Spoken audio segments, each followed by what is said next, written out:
Hello everyone. Last video में हमने कुछ न्यूमेरिकल्स करे थे जो ऑर्डर ऑफ द रिएक्शन पे बेस्ड थे।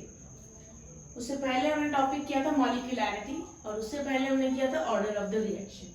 तो अब हम करने जा रहे हैं determination of order of reaction.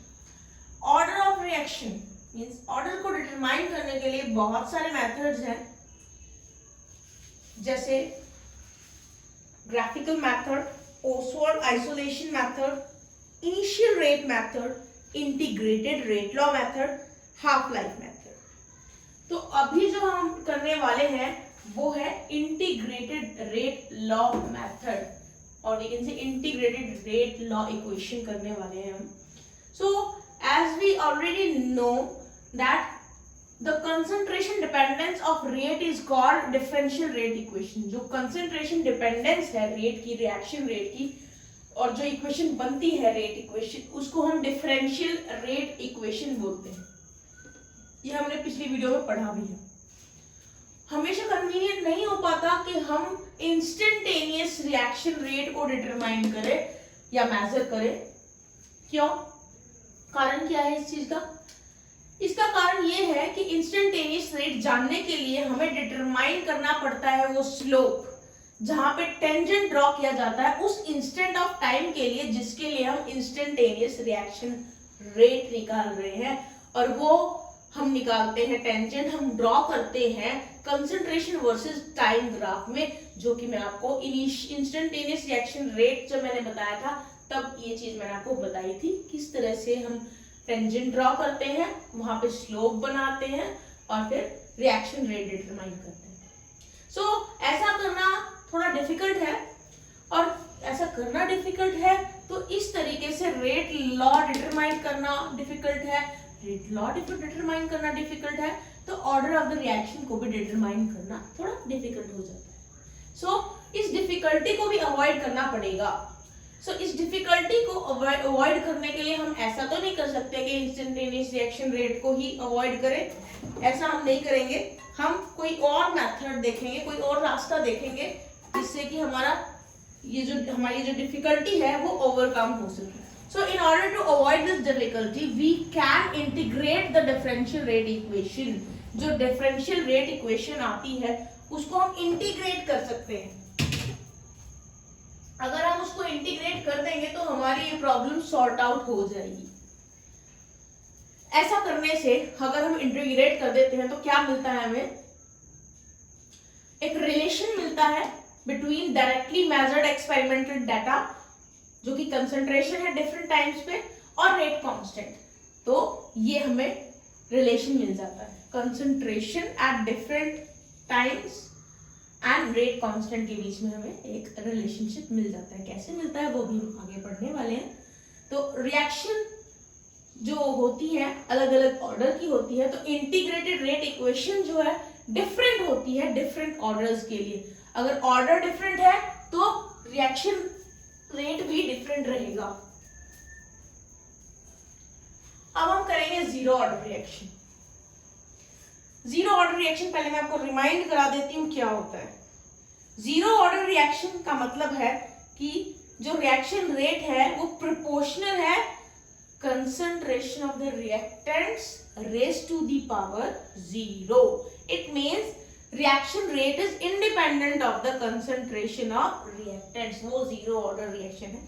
चलिए इसको थोड़ा आगे पढ़ते हैं, किस तरह से इसको इंटीग्रेट करेंगे जानते हैं। एक रिएक्शन कंसीडर कर लेते हैं जिसमें ए प्रोडक्ट्स बना रहे हैं। ये हमने एक जनरल रिएक्शन कंसीडर की है। तो इंस्टेंटेनियस रिएक्शन रेट इस जीरो ऑर्डर रिएक्शन के लिए ये रहेगा। हमने ये कैसे लिखा है ये हम पीछे पढ़ चुके हैं। इसी को थोड़ा सा रीअरेंज करेंगे।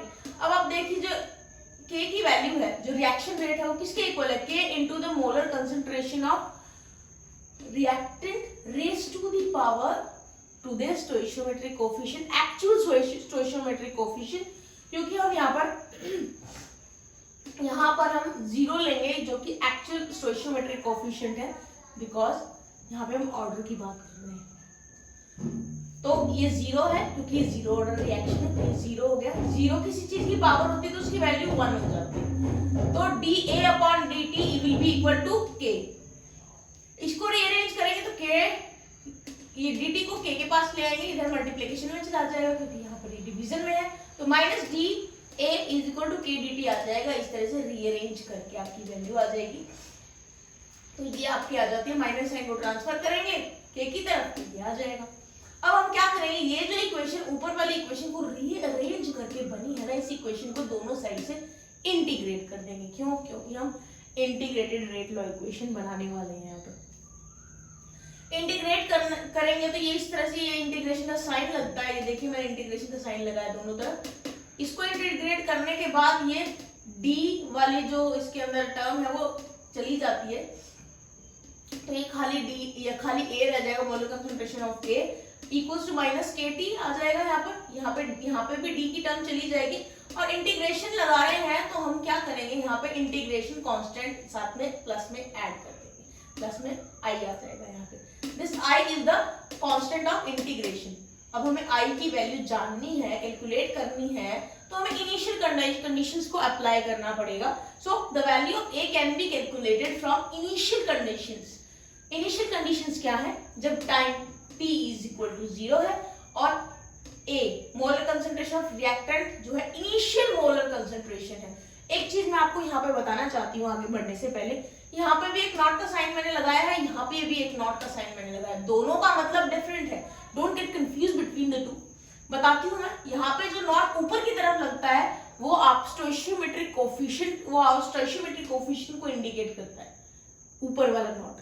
तो ये एक्चुअल स्टोइशियोमेट्रिक कोफिशिएंट है जो ऊपर की तरफ लगा हुआ है, और ये जो नीचे वाला नॉट है ये इंडिकेट करता है कि ये इनिशियल कंसंट्रेशन है किसी भी चीज की, क्योंकि यहाँ पे A क्या है, रिएक्टेंट है। देखिए तो ये जो नॉट नीचे लगा है, A की मोलर कंसंट्रेशन के बाहर नीचे की तरफ जो नॉट लगा है, ये इंडिकेट कर रहा है initial molar concentration of reactant.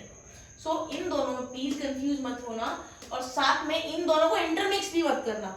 जिसके लिए जो सिंबल है वो वही रखना, otherwise your reaction will be wrong, your calculation will be wrong, your equation will be wrong। तो ये आ गया है। तो क्या मैंने क्या बताया था आपको, इनिशियल कंडीशन जो होती है उसमें t इक्वल टू 0 होगा, टाइम विल बी 0, क्योंकि इनिशियली स्टार्ट हुआ है रिएक्शन, तो स्टार्टिंग में तो टाइम 0 ही रहेगा। और इनिशियल कंसंट्रेशन रहेगी रिएक्टेंट की इनिशियल कंसंट्रेशन रहेगी, तो a की जगह a नॉट आ जाएगा नीचे की तरफ, initial concentration of reactant a। अब इन वैल्यूज को इस इक्वेशन में हम पुट कर देंगे, तो इस इक्वेशन में जब हम पुट करेंगे इन वैल्यूज को, a की जगह a नॉट आ जाएगा, देखिए equals to minus K T की जगह माइनस के इंटू 0 आ जाएगा, क्योंकि t की वैल्यू 0 है। देखिए प्लस में i तो रहेगा ही, तो इस इक्वेशन के अकॉर्डिंगली हमारे पास i की वैल्यू आ जाती है a नॉट। तो हमें यहाँ से i की वैल्यू मिल गई है, जो कि हम उठा के इस इक्वेशन में पुट कर देंगे। So putting the value of i in equation first what we get, ये तो था ही as it is, minus K T भी एज इट इज था, प्लस आई की जगह हमने ये वाली इक्वेशन पुट कर दिया। देखिए अब के टी की वैल्यू क्या आएगी, K T will be equal to A naught minus A, initial molar concentration of reactant minus molar concentration of reactant at time T. तो ये आपकी इक्वेशन बन जाती है। तो यहाँ से हम के की वैल्यू निकालेंगे तो टी यहाँ पे मल्टीप्लिकेशन में था, ये नीचे चला जाएगा डिवीजन में। ये देखिए, तो ये जो इक्वेशन है इससे आप k की वैल्यू भी निकाल सकते हैं, t की वैल्यू भी निकाल सकते हैं। तो यहाँ पे 1 2 3 4 चीजें हैं, तो कोई भी 3 गिवन होगी तो आप चौथी को अपने आप निकाल सकते हैं। Fourth one will be calculated accordingly. अब मैंने यहाँ पे 2 ग्राफ बनाए हैं। पहले ग्राफ की बात करते हैं। ये जो पहला ग्राफ है ये वेरिएशन शो कर रहा है ऑफ कंसंट्रेशन विद टाइम, और कौन सा ऑर्डर रिएक्शन है ये, 0 ऑर्डर रिएक्शन, क्योंकि हम वही पढ़ रहे हैं। तो यहाँ पे हमने कंसंट्रेशन वर्सेस टाइम ग्राफ बनाया है। तो हम देखोगे कि कंसंट्रेशन वर्सेस टाइम ग्राफ में जैसे जैसे टाइम बढ़ रहा है कंसंट्रेशन घट रही है, क्योंकि टाइम के साथ जो आपके रिएक्टेंट्स है वो यूटिलाइज हो रहे हैं, तो कंसंट्रेशन घट रही है। तो टाइम जब 0 है तो देखिए ए नॉट है, A naught is the value, तो A naught is the initial molar concentration of reactant. तो ये जो पॉइंट है ये वाला, ये इनिशियल मोलर कंसंट्रेशन को इंडिकेट करता है, जो कि एक इंटरसेप्ट है। स्लोप की वैल्यू माइनस के से आ जाएगी। So for the 0 order reaction the plot of this molar concentration of reactant versus time means A, molar concentration of A versus time t is a straight line with a slope minus k and intercept A naught, this one, यहाँ पे intercept है। तो ये जो equation है, ये straight line equation y equals to mx plus c के according है। ये वाला मैं फिर से बता रही हूँ, ये स्ट्रेट लाइन जो है वो y equal to mx plus c के अकॉर्डिंग में है। अब आ जाते हैं दूसरे ग्राफ की तरफ। ये जो दूसरा ग्राफ मैंने यहाँ पे बनाया है वो शो कर रहा है वेरिएशन ऑफ कंसंट्रेशन। ये देखिए कंसंट्रेशन विद रेट, किस तरह से कंसंट्रेशन और रेट एक दूसरे पे किस तरह से डिपेंड करते हैं या नहीं करते हैं, वो हम यहाँ इस ग्राफ में शो करेंगे। तो कंसंट्रेशन चेंज होने से या बढ़ने से रेट पे क्या इंपैक्ट पड़ता है वो हम यहाँ पढ़ेंगे। किस रिएक्शन में?